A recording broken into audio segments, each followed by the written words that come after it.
together. But Klopp signed a new deal till 2026, so he's U-turned his previous plan of leaving in 2024. And there's this almost saying that is no, everybody's in trouble now because the dominance ain't gonna stop. But how do you envision those extra 2 years? Do you think it's going to be a thing where the systems are so good that it's going to be still hard to bridge the gap from like a Chelsea, or Arsenal, a United? Or do you think teams are starting to creep up a bit that Liverpool, especially with the way they're set up, their success might not be as long lasting as people like to say it is? So Dan, what are you saying about the Klopp new deal? First of all, I think it's very, very good news for Liverpool because obviously Klopp is, if not the best, definitely the second best manager in the world right now, and the best manager that I've seen at Liverpool, to be honest. Probably the best manager they had since like the 70s or 80s. So it's definitely very good news for Liverpool. In terms of them extra 2 years and the level of dominance they have, it's quite difficult to predict because you don't know how their recruitment's gonna go.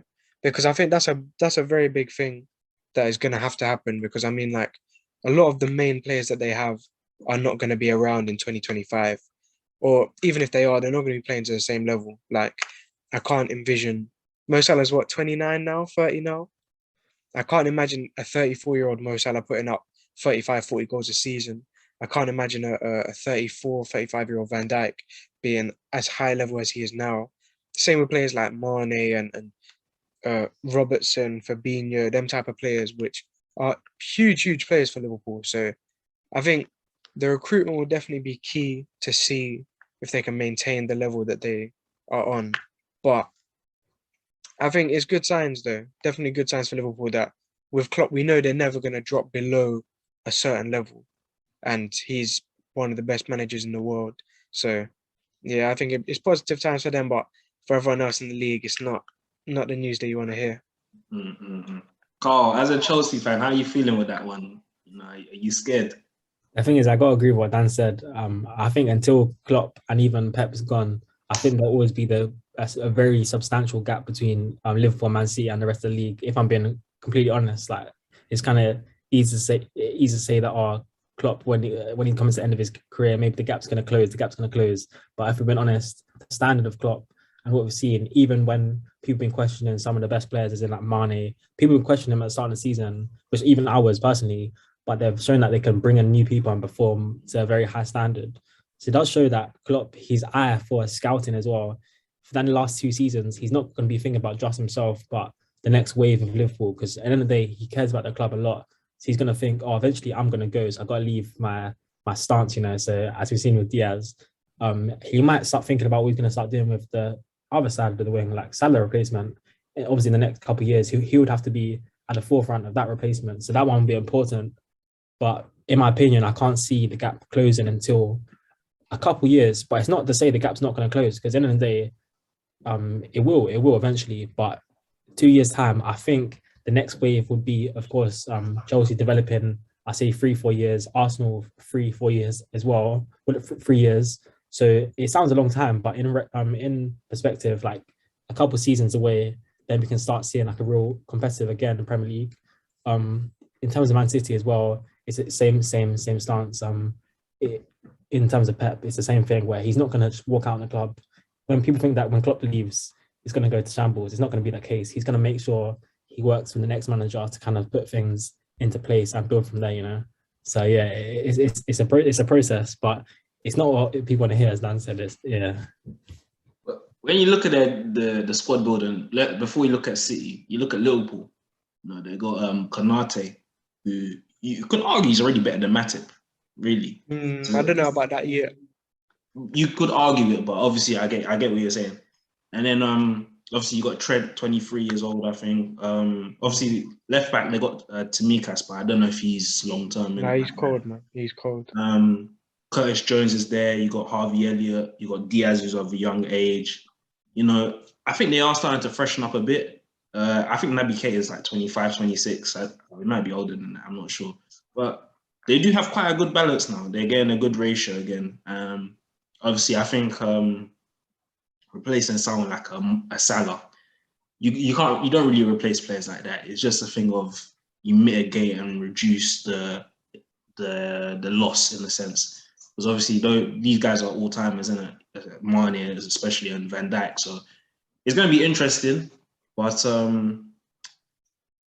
I feel like Liverpool. It seems like their drive this season. I'm hearing Tuchemeni. They're bringing Fabio Carvalho from Fulham. So it seems like they are going younger. They're looking to almost bridge it, the gap between the young and the old. So I think they're in a good path. And you got Klopp in it. So, but realistically, I see you mentioned Tchouaméni, and like realistically, he's gonna cost like 60 million euros, 70 million euros, and clubs like Real Madrid, obviously Man United, all the top European clubs. And the thing with Liverpool, and this is not like a disrespect to Liverpool, but I don't see them as a club that's a big money spending club. Like to me, they're not Chelsea, they're not Man United that will go and spend 70 million pounds on a player and not really think twice about it. Like with them, they're very economical and very like frugal. And that's the only kind of fear I have for them, is that where they're frugal, it can only work to a certain extent. Because like even if we look at their transfer hits and misses, they're like the level of hits that they've got is incredible. Like from the last transfer, I can't really remember many players that they've missed on, and especially when you're not buying the upper echelon of players, I don't know how long that's going to last long term. So I don't know. I still think there'll definitely be like a title contender, title winning team, but I don't think there'll be like a European dominant team going for quadruples. You could, I mean, I think it's hard to say, innit? It's about finding the right balance of keeping, you have the Salahs and the Manes, the Van Dijks that are still world-class players, and you supplement them with the younger guys of a sufficient level. Because I feel like with Klopp, and people talk about obviously systems and stuff like that, you can mitigate some players' weaknesses in the sense where you don't necessarily always have to buy the creme de la creme. You know what I'm saying? But they have realistically 3 or even 4 creme de la creme players, which they're using to mitigate other players' weaknesses in that team. And when them players are gone, are Liverpool realistically willing to spend 80 million, 90 million, 100 million on other creme de la creme players? Because when Salah goes, it's going to be incredibly difficult to get someone else that's going to score 40 goals a season. But you could say that they target them from younger, where the price isn't. So they're buying players with enormous potential, but then buying them at an age where it's but the risk in that is extreme, is way higher, and the output is not guaranteed at all. So like Fabio Carvalho, for example, he looks like a very, very talented player, but like if you're buying him to directly replace, not that he would, but just as an example, if you're buying him to directly replace Salah, there's no guarantee that he'd match that output. 100%. I get what you're saying. It is interesting to see, like, would they ever have a marquee signing? Because I'm hearing that they want to sign Jude Bellingham in the future. Yeah, that's the one that they keep throwing around. But like, he's gonna cost what, 100 million euros? That's his release clause. Is Liverpool going to spend 100 million? Dortmund, yeah, because they know that they can't hold on to players. I feel like they do a slide thing where they probably give them clauses in the contracts where they say after a certain amount of years we'll sell you for X amount, innit? Because that's apparently what's going to happen with Haaland, isn't it? Where they're going to send. He has a release clause though. Yeah, they're going to sell him for like, I think it's under 60 something. Yeah. Which, bro, for a player of that quality, that's. But to be fair though, with Haaland, they signed him for 20 million, and I don't think they realized. Like they knew he was good, but I don't think they realized how good he was when they signed him. No, they were gassing up Haaland in the Salzburg for some reason. Yeah, but I don't think they realized that he was on the level of like, well, not on the level, but he was the second best talent of his generation. Apparently, yeah. But yeah, Liverpool, yeah, I do hear you. The transfer strategy is going to be interesting. And like even with their big target, like Werner for them was a big target.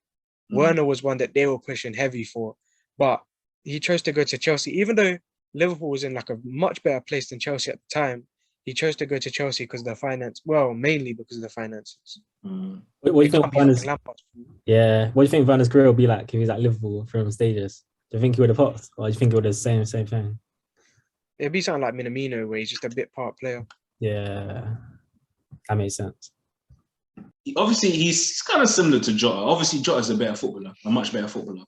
But yeah, they're a bit, I didn't see that, man. I didn't they're a see bit that. raggedy in my opinion, bro. No, Jota's a way better player than Yeah, no, Tito 100%, 100%. Jota's a much better player. They're bare. Yeah, maybe I'm just chatting shit, bro. I'm just No, I chatting hate shit. it. But before we get into Chelsea, let's talk about City. I mean, what's there to talk about City, man? Like under Pep, Grealish, that signing, man, that signing's a bit.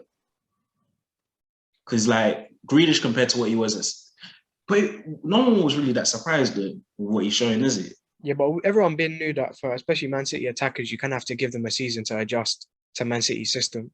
Like I don't remember any Man City signing off the top of my head, especially attacking signing that they bought and straight away went into the team and became like a main man. And honestly, though, he hasn't even been bad, but he just hasn't done anything. I mean, he hasn't been great.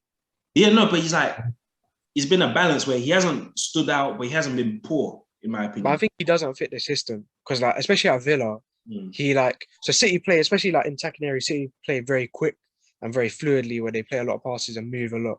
Whereas like Grealish, at his best when he was at Villa, he got the ball in the left channel, slowed down the play, and then tried to isolate one or two defenders and create something. And for Man City, I don't know if that works. That's why I think he needs a lot of time to adapt. Carl, you wanted to say something? Yeah, no, I was gonna say, in terms of Grealish, he's all about slowing down the play, and I guess ball retention at as you saw at Villa, ball retention, winning fouls, all this kind of stuff. He doesn't really fit in the fluid style of play at Man City. He like to play, and I wouldn't really call him as direct as people actually like to think. He's goal scoring at Villa. He's good finisher of the ball, but I haven't really seen the impacts that I would have saw, but I was never really convinced, if I'm being honest. It was never really going to be as what people thought it'd be. He's not a write-off there. He's not a write-off for sure. Like he can still work, but I think even Pep realized with the game time, you can see in the game time, he obviously doesn't put 100% trust in him in Grealish to work with the team. He might say he does, but he doesn't really. He'd much rather play the people that he plays right now over Grealish a lot. Whether Grealish stays when Pep leaves, I'm thinking a couple of seasons is another thing. Things can change quite quickly. With Man City, things can change quick. Players we never think will be doing what they do and will just pop up randomly. As you've seen, like guys like Jesus, when he's in the team now, he's stepped up and he's done his job, to be fair. Like when a season ago, people might think, oh, he's just like a backup. He's just backup. No relevance really, but he's popped up at important times. And obviously we saw with like last season, like Gundogan, when he came out and popped up out of the shadows and then had his proper form when he needed to play. So it just shows that Man City, they can rotate, and who knows, that Grealish, it could be in the cup games that we've seen, he pops up and he has his impact on the team. In terms of the price tag, he hasn't performed to his price tag. That's 100% at all. I don't think he's worth his price tag at all either. But it's not to say that he can still have an influence like going forward. But it's not as bad as a situation where it's like, as we've seen like Lukaku and these players, they're like generally like bad. They're bad. Grealish is not being great, but I can't say he's had stinkers like every game because he just does what Grealish does, but it just doesn't have any purpose in the Man City team, to be honest. It has no impact right now. But who knows, it could change, to be honest. Yeah. No, like Dan's saying, it takes time for players to adapt to Pep's system. So I don't think it's anything to really set alarms about. But no, you said something, I think you were saying about how players come in and out. City are such a funny team. Like, I remember last season. Heavy, isn't it? Yeah, it's system heavy. Like, remember they were saying Bernardo to Arsenal. They were saying Sterling to Arsenal at one point. I think it was Jesus to Tottenham.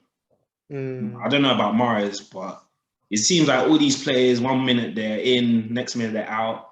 Like Laporte last season wasn't playing. This season he's playing again. I mean, that's what Pep does. And obviously, apparently he reports that he's going to sign till 2025. And they might be bringing in Haaland. It's just going to be a bit of the same, innit? But now they got that put and guy up top, which... Do you think Haaland would change much? Because I don't know if he fits the Man City system the way that everyone makes out that he would. I think Pep would have to probably tweak it a bit. Yeah. Because Haaland, to me, he's technically okay, but he isn't amazing, isn't it? And I don't think he's as fluid as the current attackers that they have. Like I can't see Haaland going out to the wing and playing quick 1-2s and moving across the front line the same way that someone like Phil Foden does. Exactly. But Yeah. one thing he'll give them is that threat, especially on the counter. You saw them when they were playing Liverpool. Which is why they play Sterling, Jesus, and Foden. Is that they can give them the penetrative runs in behind, which they don't get from a Mahrez as much or a Grealish. So obviously, there's benefits to buying a Haaland. He gives them something that they probably don't have in the team. And aerial presence up front. Exactly. They don't really cross that much like that. And it's not even that. It's just like an option to help with their build up, because that's what Arteta's looking for as well. 100%. So, Tammy, but yeah, with that, allow it, man. That guy. Bro, We'll discuss him another time. Don't worry. They'll see the truth. They'll see the truth.